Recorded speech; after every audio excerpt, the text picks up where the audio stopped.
Assalamualaikum.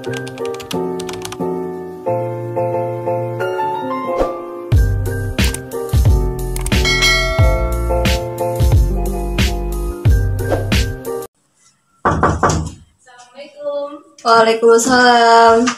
Silakan masuk.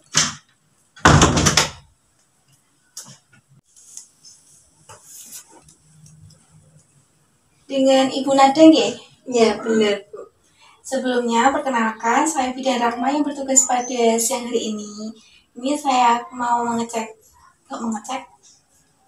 Pemeriksaan. ini melakukan kunjungan nifas. Ibu ada keluhan apa tidak setelah melahirkan tadi? Tidak ada keluhan sih, Bu, tapi pengen cepat pulang. Gitu, tapi belum boleh ya, Bu ya. Ini sebelumnya Ibu sudah tahu tanda bayi baru lahir? Belum. Udah pernah dengar gitu? Belum sama sekali ya? Nah, tanda bayi baru lahir itu bisa menyebabkan bayinya kematian, Bu. Jadi gawat gitu lah. Dan beberapa ada tanda bayi baru lahir buat bayi itu ada bayi tidak mau menyusui, bayi kejang, bayi lemah, sesak nafas, bayi merintih, tali pusat kemerahan, terus demam atau tubuh terasa dingin, terus mata bernanah, sama kulit terlalu kuning gitu. Dari beberapa itu Ibu sudah mengetahui semuanya atau belum paham? Belum tahu. Jadi ini saya jelaskan satu persatu ya, Bu ya. Untuk bayi tidak mau menyusui, biasanya kan bayi menyusui itu 2 jam sekali, kalau nggak nangis menyusu. Tapi kalau tiba-tiba bayinya tidak mau menyusu, itu kemungkinan nanti bisa menyebabkan gawat darurat pada bayi, Bu. Jadi nanti bayinya bisa lemah, terus nutrisinya berkurang, jadinya dehidrasi gitu kan. Terus yang tentang bayi kejang, itu biasanya terjadi karena demamnya terlalu tinggi, itu bisa menyebabkan kejang, Bu. Terus nah, kalau bayinya sudah kejang, jangan didiamkan ya, Bu, langsung konsultasi ke dokter. Selanjutnya kalau bayinya itu tanda bayi selanjutnya lemah. Biasanya kan bayi itu kan aktif gitu kan, Bu. Tapi kalau tiba-tiba lemah itu perlu dicurigai juga. Nanti Ibu harus konsultasi ke dokter juga gitu.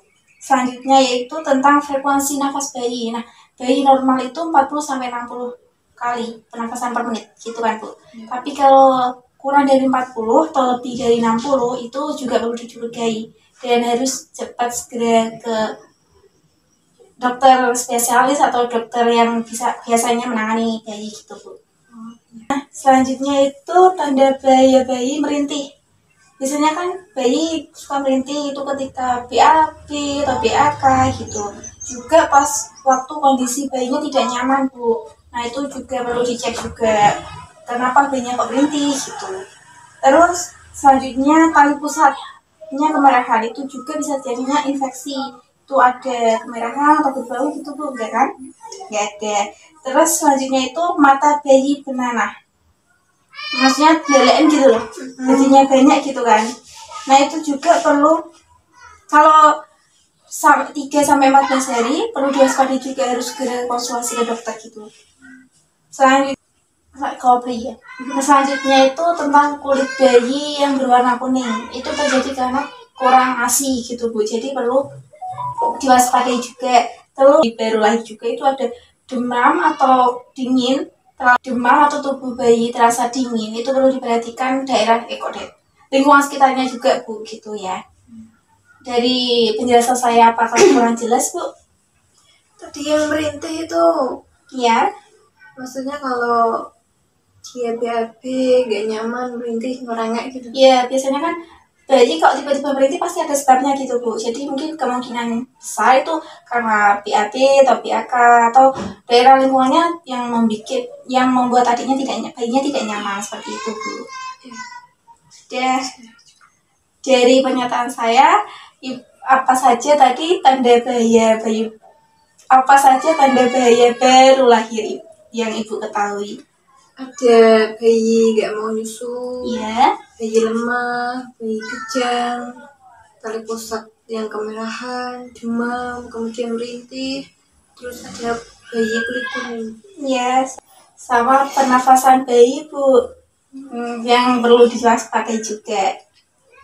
Jadi saya rasa Ibu sudah mengerti tentang tanda bayi baru lahir.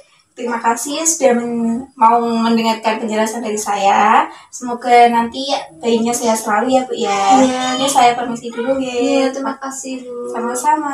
Assalamualaikum. Hmm.